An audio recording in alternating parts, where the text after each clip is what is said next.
Pada rakaat kedua, Pak Harto sudah tidak berani lagi melihat ke depan. Karena memang sepertinya ada sosok yang berdiri di balik jendela itu.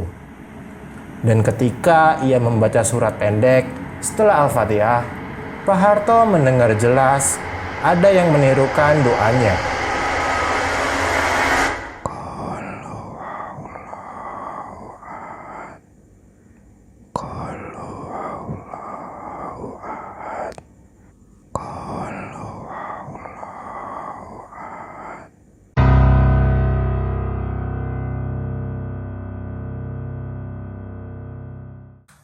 Assalamualaikum warahmatullahi wabarakatuh.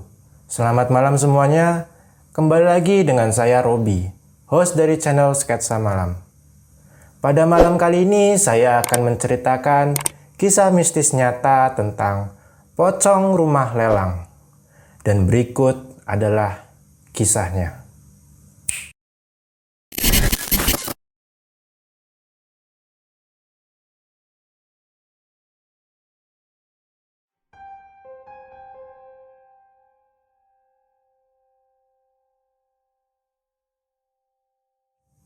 Kisah ini dialami oleh keluarga Pak Harto.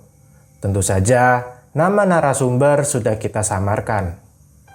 Kisah ini terjadi di Temanggung pada pertengahan Oktober 1996. Kejadian ini bermula ketika keluarga Pak Harto membeli rumah pelelangan di salah satu bank milik negara. Rumahnya memang cukup bagus dan harganya pun cukup murah. Tapi karena sudah bertahun-tahun tidak dihuni, ada beberapa bagian rumah yang rusak dan harus direnovasi. Di rumah itu Pak Harto tinggal bersama istri dan anaknya yang berusia 2 tahun.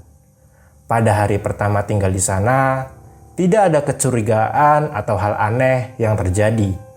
Cuma waktu itu anaknya agak sedikit rewel dan terus-menerus minta pulang ke rumah lamanya.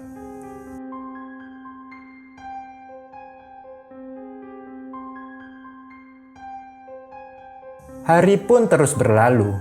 Seminggu sudah Pak Harto tinggal di situ, dan Pak Harto pun mulai merasakan keanehan-keanehan di rumah itu. Seperti bau bangkai di setiap menjelang maghrib dan hilang setelah azan isya. Awalnya, Pak Harto berpikir kalau itu bangkai tikus atau sesuatu yang lain. Tapi, setiap dicari selalu tidak ada sumbernya. Sumbernya pun berpindah-pindah. Kadang dari ruang tamu, kadang juga di kamar mandi.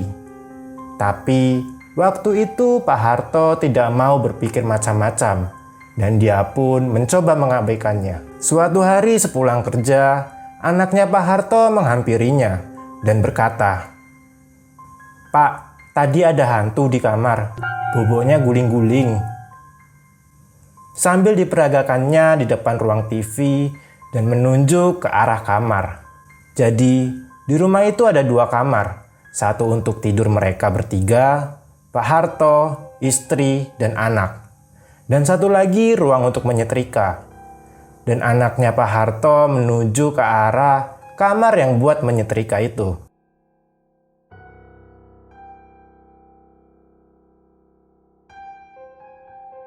Ketika waktu mau mandi, dengan penasarannya, Pak Harto pun masuk ke kamar itu. Dan Pak Harto pun terkejut dengan apa yang dia lihat. Pak Harto menemukan tanah-tanah basah yang berada di atas kasur dan lantai di kamar itu. Lalu, tiba-tiba tercium bau bangkai, namun hanya sebentar saja, dan kemudian hilang begitu saja. Tanpa pikir panjang, Pak Harto langsung membersihkannya dan bergegas untuk mandi. Setelah kejadian itu, Pak Harto menjadi kepikiran, ada apa sebenarnya ini?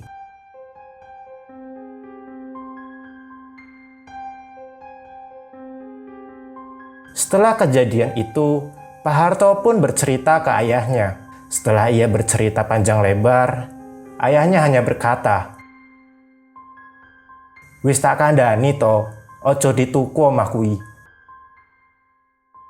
Memang dari awal bapaknya Pak Harto ini tidak setuju kalau dia membeli rumah itu.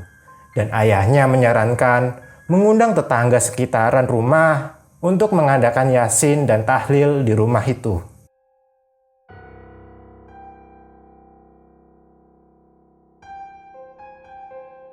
Singkat cerita, acara pun selesai. Para tetangga mulai ngobrol sembari menikmati hidangan. Dan Pak RT pun berkata, "Mugi-mugi kerasan wonten mriki nggih Mas." Satu persatu warga berpamitan pulang. Tinggallah 3 orang, Pak Harto, Pak RT, dan Pak Ustadz. Dan Pak Harto pun bertanya pada mereka tentang rumahnya. Kenapa dan ada apa di rumahnya. Lalu Pak Harto menceritakan beberapa keanehan yang dialami di rumah itu. Dan terjadilah percakapan panjang antara mereka bertiga. Tapi sebenarnya Pak Harto pun tahu kalau mereka seperti menutup-nutupi tentang bagaimana rumah itu. Malam pun semakin larut. Pak Ustadz dan Pak RT pun pamit pulang. Singkat cerita, setelah berberes, Pak Harto pun beranjak untuk tidur.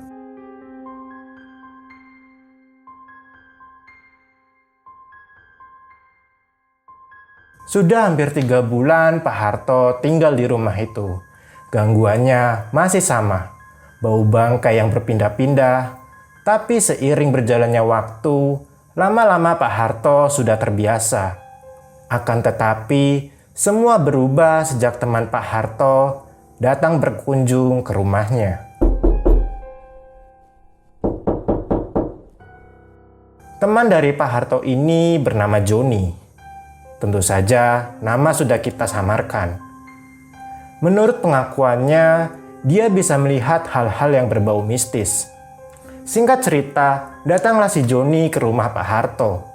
Ngobrol basa-basi, dan sampailah pada obrolan kalau di rumah itu banyak penunggunya.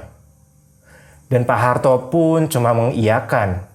Kemudian dia menawarkan diri untuk mengusir hantu-hantu di situ. Dia pun meminta sejumput garam dan mulailah prosesi gerakan-gerakan ala dukun sambil menaburi garam di setiap sudut-sudut ruangan. "Wis takon lunga kabeh, omamu wis resik." Singkat cerita, malam pun tiba dan Joni pun pamit untuk pulang. Malam itu terasa aneh. Perasaan Pak Harto gelisah tanpa sebab. Hawanya panas, sampai-sampai Pak Harto memilih tidur di ruang tamu. Ketika tengah malam dan Pak Harto sudah tertidur, terdengar suara aneh bergemerincing seperti lonceng yang berasal dari teras rumahnya. Seketika, Pak Harto terbangun dari tidurnya, mencoba mengintip dari tirai rumahnya. Suara itu masih terdengar, dan perlahan suara itu menghilang. Pak Harto pun menengok ke arah kanan dan kirinya. Akan tetapi, ketika Pak Harto berpaling, suara itu terdengar lagi, dan kali ini terdengar sangat keras. Suaranya tak lagi dari arah depan rumahnya, tapi berada di dalam rumahnya. Ada sesuatu yang jatuh tepat di depannya Pak Harto. Sosok pocong kain lusuh, mukanya tertutup rapat, kecuali mulutnya. Dengan suara yang berat, sosok itu berkata, "Lunga kowe saka kene." Dan seketika semuanya gelap. Dan keesokan harinya Pak Harto terbangun di tempat yang sama, di mana Pak Harto melihat sosok itu. Dan pada hari itu pun Pak Harto mengalami demam tinggi. Akan tetapi Pak Harto tidak berani bercerita ke istrinya. Dan mulai dari sini kejadian demi kejadian menakutkan kerap dialami Pak Harto di rumah itu. Dengan kedatangan Joni, suasana rumah itu menjadi memburuk. Gangguan yang dulu cuma berupa bau-bauan, sekarang mulai menjadi penampakan.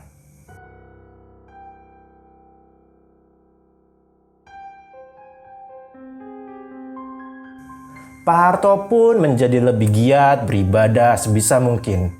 Dan gangguan perlahan sudah tidak ada. Dan ini sudah berakhir, pikir Pak Harto kala itu. Hampir minimal 4 kali dalam seminggu, Pak Harto melaksanakan sholat tahajud. Rasa seram di rumah itu mulai berangsur-angsur hilang. Pak Harto pikir dengan giat beribadah, mungkin semua sudah berakhir. Di situ, Pak Harto mulai takabur dalam hati. Dan ternyata, semua itu belum berhenti. Suatu malam, Pak Harto terbangun dari tidurnya. Kemudian, Pak Harto pergi ke kamar mandi untuk mengambil wudhu. Ketika Pak Harto mulai berwudhu dan membasuh mukanya, seperti tercium bau bangkai yang menyengat dan kemudian hilang. Pak Harto pun sempat berhenti sejenak. Dan setelah bau itu menghilang, Pak Harto pikir mungkin cuma perasaan saja. Lalu, Pak Harto berjalan menuju tempat sholat. Tempat sholatnya ini kiblatnya persis menghadap pintu dan jendela rumahnya. Pak Harto pun mulai sholat tahajud. Di rakaat pertama, awalnya biasa saja. Tapi saat sujud Pak Harto mulai tidak khusyuk. Bau bangkai itu tercium lagi. Sangat menyengat, dan entah kenapa Pak Harto pun merasa ada yang mengamatinya dari jendela depan rumahnya. Di situ Pak Harto mulai takut. Pada rakaat kedua, Pak Harto sudah tidak berani lagi melihat ke depan. Karena memang sepertinya ada sosok yang berdiri di balik jendela itu. Dan ketika ia membaca surat pendek setelah Al-Fatihah, Pak Harto mendengar jelas ada yang menirukan doanya.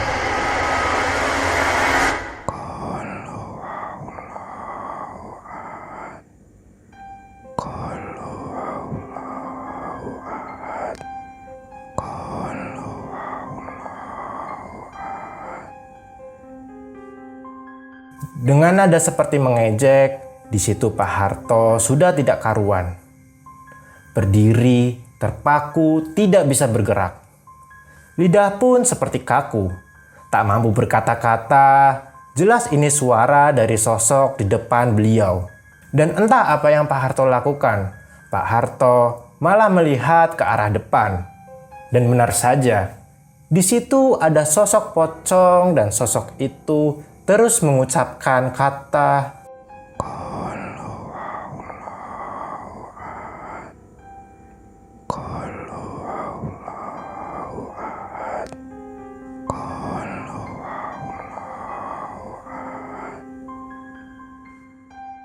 sambil menggerakkan kepalanya dan suaranya semakin jelas dan berteriak,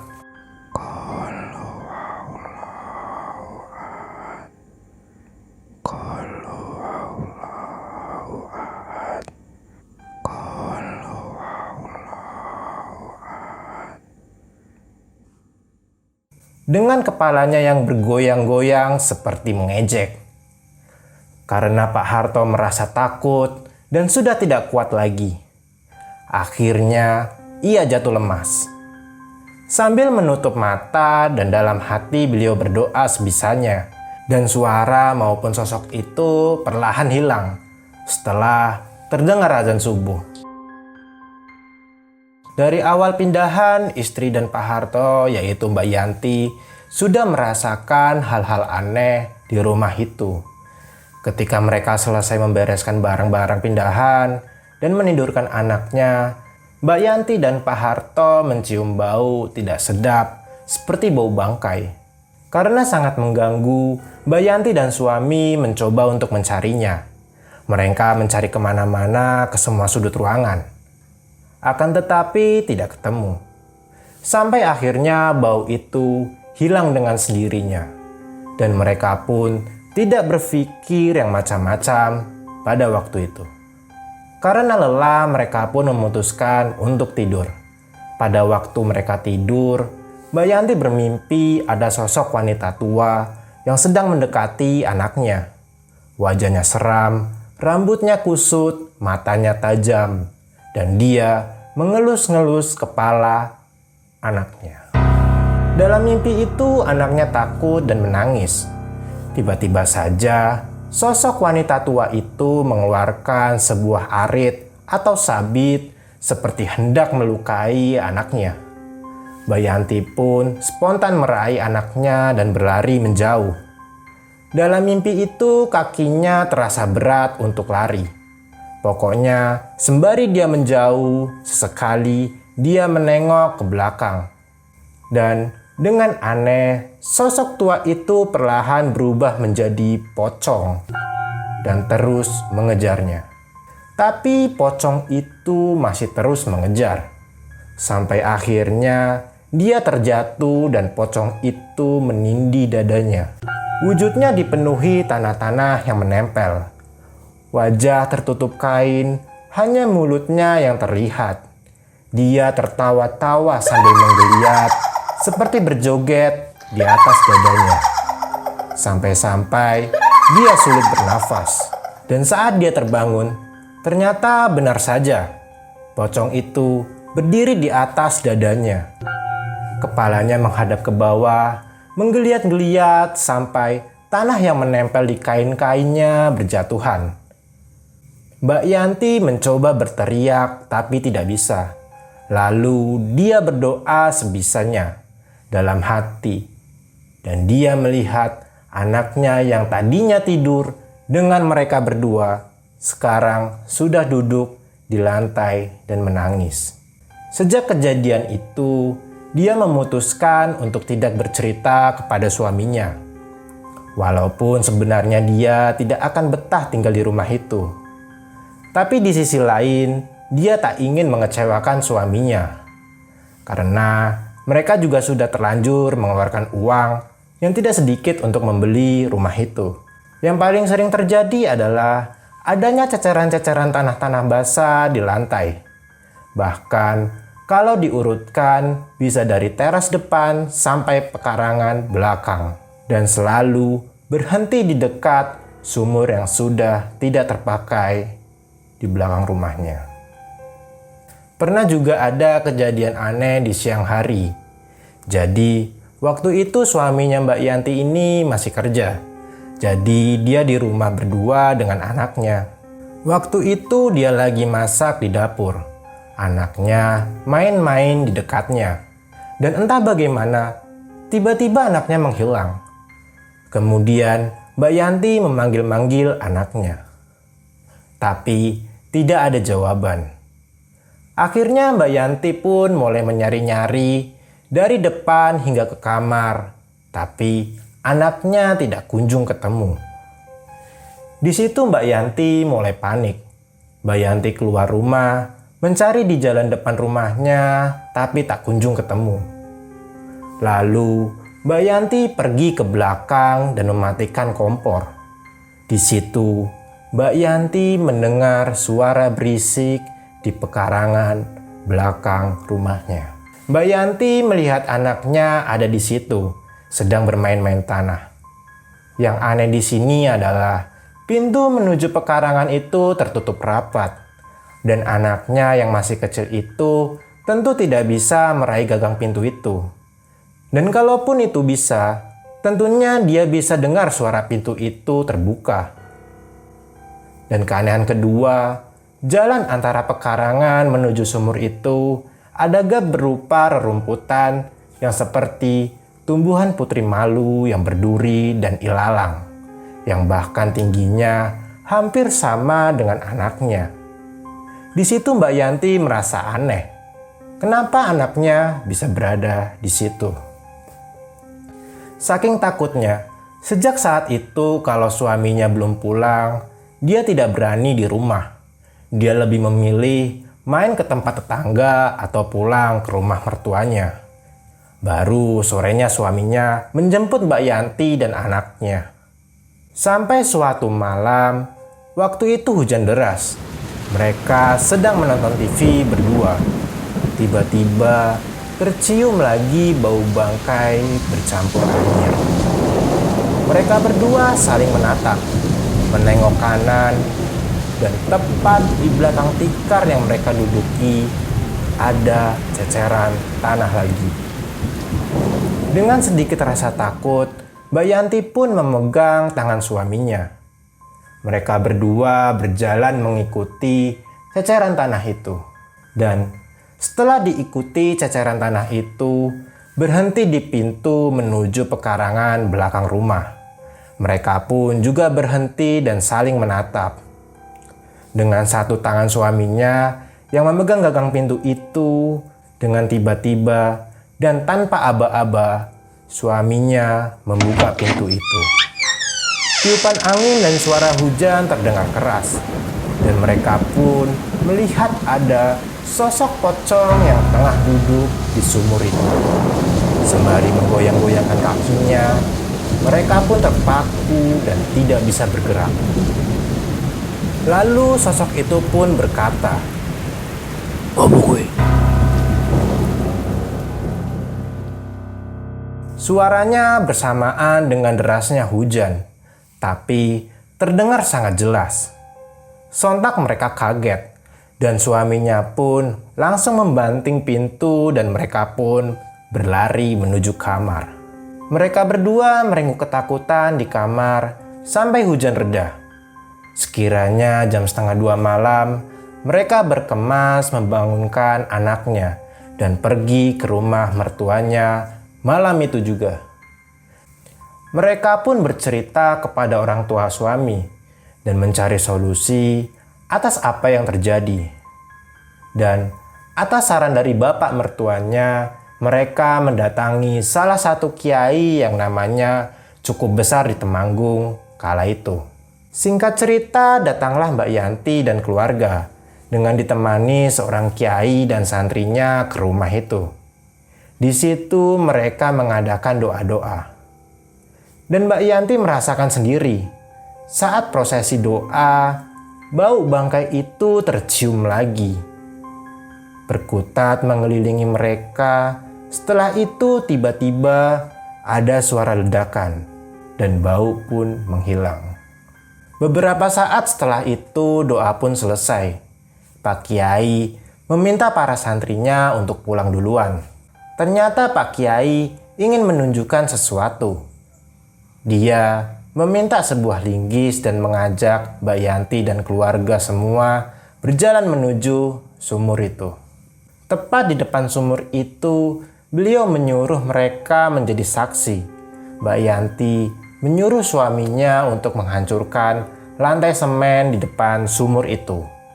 Dan mereka pun menemukan di balik lantai itu terdapat sebuah boneka berbentuk pocong seukuran jengkal orang dewasa. Dan setelah dibuka ternyata berisi gumpalan rambut yang panjang dan sebagian memutih. Setelah itu, barang itu pun langsung dibakar oleh Pak Kiai. Menurut pandangan spiritual, boneka itu sengaja diletakkan oleh pemilik pertama rumah itu. Mungkin sakit hati karena rumahnya disita oleh bank dan berharap agar tak ada yang bisa menempati rumah itu. Dan setelah itu mereka kembali lagi tinggal di rumah itu dan sudah tidak ada lagi gangguan. Dan pada akhirnya mereka pun tinggal di rumah itu selama 5 tahun. Tapi sayangnya di tahun 2001 karena alasan pekerjaan suaminya, mereka pun harus pindah dan rumah itu terjual. Ya, itu tadi adalah kisah mistis nyata yang dialami oleh Pak Harto dan keluarganya.